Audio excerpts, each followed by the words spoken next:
Ainda que eu ande pelo vale da sombra da morte, não temerei mal algum, porque tu estás comigo. Muito bom dia.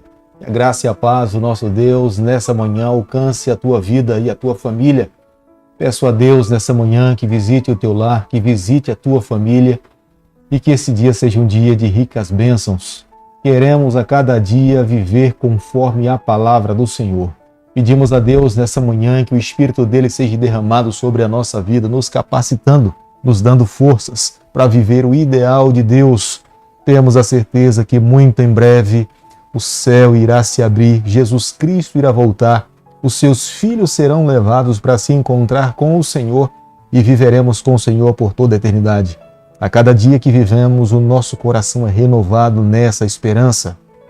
A palavra de Deus, no Salmo 103, o verso 22, diz o seguinte: Bendizei ao Senhor, vós todas as suas obras, em todos os lugares do seu domínio. Bendize, ó minha alma, ao Senhor. Nós precisamos sempre, no decorrer da nossa vida, bendizer o nome do Senhor. São tantos os feitos que Deus tem feito em prol da nossa vida, e muitas vezes o nosso coração se torna ingrato por tudo que Deus tem feito por nós. Mas o salmista Davi nos relembra da importância e do dever que temos de bendizer, de nos lembrarmos de quão Deus tem sido bondoso para conosco. A cada manhã, você é meu convidado especial para estudarmos um capítulo da Palavra de Deus. Tenho certeza que quando nós abrimos a Palavra de Deus, é Deus falando conosco. Nós precisamos ser estudiosos da Palavra, mas precisamos também ser praticantes da Palavra.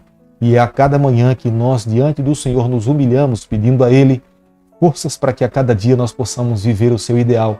E nessa manhã, convido você a manter a Bíblia aberta no livro de 2 Samuel, capítulo 4, o verso 1.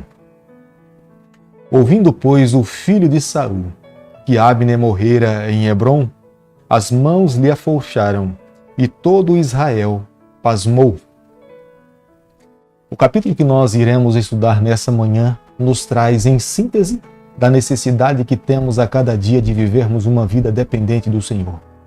Se nós buscarmos a cada dia andarmos ao lado do Senhor, Deus irá suprir as nossas necessidades e as nossas fraquezas serão supridas pelo poder de Deus em nossa vida. Quanto mais nós negligenciarmos o nosso relacionamento com o nosso Deus, a nossa devoção, o estudo da sua palavra, momentos de oração, mais fragilizados nós nos tornaremos e a nossa natureza carnal irá sobressair sobre uma vida no Espírito. O capítulo 4 é uma sequência dos fatos acontecidos nos capítulos anteriores e nós perfeitamente sabemos que Abner era um comandante habilidoso. Isbosete sabia de uma coisa, que tudo aquilo que ele tinha conquistado muito ele devia à capacidade militar de Abner. Mas a partir do momento em que Abner é morto por Joabe, Isbosete entende que o seu reinado desmoronou. Isbosete depositava a sua confiança primeiramente em Abner. Isbosete não tinha um relacionamento pessoal com Deus. Fica evidente no versículo 1 do capítulo que nós estamos estudando nessa manhã, e quando ele sabe da morte do seu comandante Abner, Isbosete treme nas bases. É indispensável nessa manhã pararmos para refletir em quem nós temos depositado a nossa confiança, quem de fato nós cremos que pode suprir todas as nossas necessidades.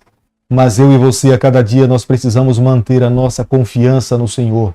Nós precisamos crer que há um Deus que conduz esse universo, independente dos homens que são levantados para governar o nosso país, mas nós precisamos crer que existe um Deus que é soberano, o seu reino é sempre eterno, todos os governos passarão, mas o governo do nosso Deus perdurará por toda a eternidade. No versículo 4 do capítulo que nós estamos estudando nessa manhã, o escritor do livro de Samuel se preocupa nesse momento em introduzir um nome, uma narrativa, que aos nossos olhos nos parece que está fugindo do real, mas não é.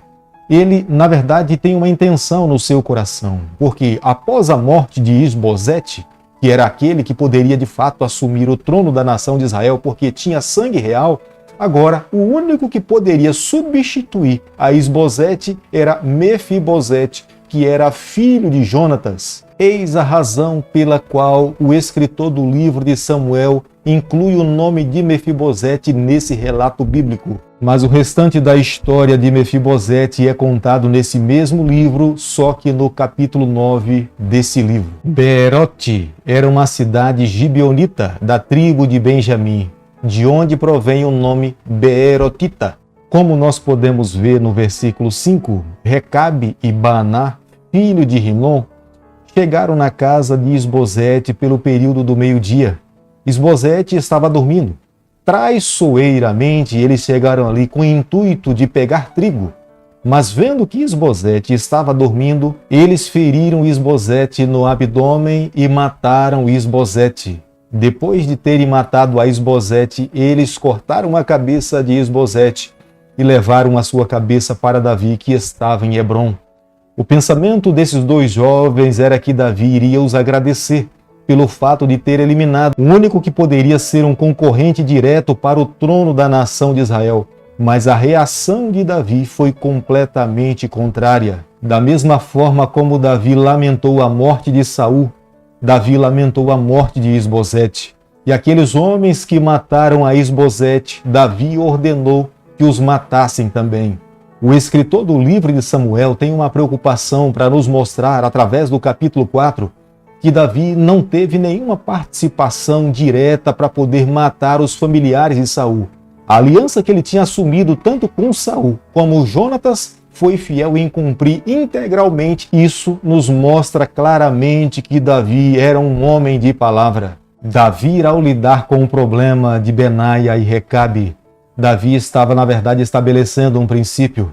Davi não queria que ninguém se tornasse traidor como esses dois homens. Se Davi promovesse esse tipo de atitude, ele mesmo sabia que no futuro algum dos seus soldados poderiam agir da mesma forma para com a sua pessoa. Isso nos ensina uma lição nos dias em que nós estamos vivendo. Quando nós alimentamos nos nossos ouvidos algum mal de alguma outra pessoa, nós estamos dando abertura para que outras pessoas também façam o mesmo conosco. Davi, nesse momento, está cortando o mal pela raiz. Não havia nenhum mal em Isbosete querer se tornar rei. Davi mesmo reconhece que Isbosete tinha sangue real e Deus um dia tinha lhe ungido para se tornar rei. Ele estava disposto a esperar no tempo do Senhor. No tempo de Deus, quando ele lhe colocasse no trono da nação de Israel, ele estaria disposto para cumprir os propósitos de Deus para a sua vida. O que ele não queria fazer era se antecipar aos planos do Senhor. Como repúdio para toda a nação de Israel do ato de Benaia e Recabe, Davi pede para que um dos seus soldados tire a vida de Recabe e Benaia. O objetivo era de fato criar um marco dentro da nação de Israel. Um princípio que agir daquela forma traiçoeiramente contra o seu irmão não era sadio, não era plano do Senhor. Todos deveriam repudiar aquela atitude. As mesmas mãos que mataram Isbosete deveriam ser penduradas e os seus corpos pendurados junto a um açude como exemplo e uma lição para todo israelita. Querido amigo, nessa manhã, ao concluirmos o capítulo 4 do livro de 2 Samuel, eu e você, nós precisamos guardar no nosso coração algumas verdades. A primeira delas, nós precisamos viver uma vida confiante no tempo do Senhor.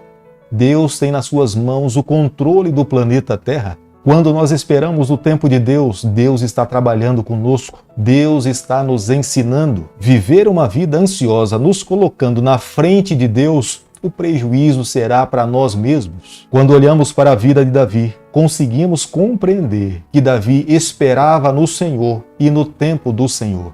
Nós não podemos alimentar na nossa vida atitudes traiçoeiras como Recabe e Baaná. Quando nós alimentamos esse tipo de comportamento, nós estamos nos tornando vulneráveis. Porque se ouvimos de outras pessoas e alimentamos esse tipo de comportamento, essas mesmas pessoas poderão tomar a mesma atitude conosco. Quando olhamos para a atitude de Davi, entendemos que é uma atitude cristã. Ele repudiou, ele não se alegrou. Nas mãos de Davi não se encontrou sangue inocente, e a razão pela qual a Bíblia fala que Davi era um homem segundo o coração de Deus. Nessa manhã, ao concluirmos esse capítulo, peça ao Senhor o que Deus deseja para a tua vida. Quais são os sonhos de Deus para a tua trajetória? Se porventura Deus mostrar para você que é necessário nessa manhã você realinhar a tua caminhada para que Deus se agrade da tua pessoa, seja humilde o suficiente para reconhecer a voz de Deus, o comando de Deus sobre a sua vida, confessa o teu pecado, arrepende-te da tua vida e pede a Deus a oportunidade de viver uma nova vida. Nessa manhã quero pedir a Deus que lhe tome nos seus braços e abençoe a sua trajetória e que lhe conceda a vitória pelo sangue de Jesus. Querido Pai, nas tuas mãos nessa manhã nós nos colocamos, confessamos as nossas falhas, pedimos forças a cada dia para fazermos a tua vontade. Fica conosco no decorrer desse dia, é o nosso pedido, é a nossa oração e nós fazemos em nome de Jesus. Que o Senhor te abençoe e te guarde, e Ele faça resplandecer o seu rosto sobre você, e Ele tenha misericórdia de você, que sobre você nessa manhã Ele levante seu rosto e conceda a sua paz em nome de Jesus. Amém.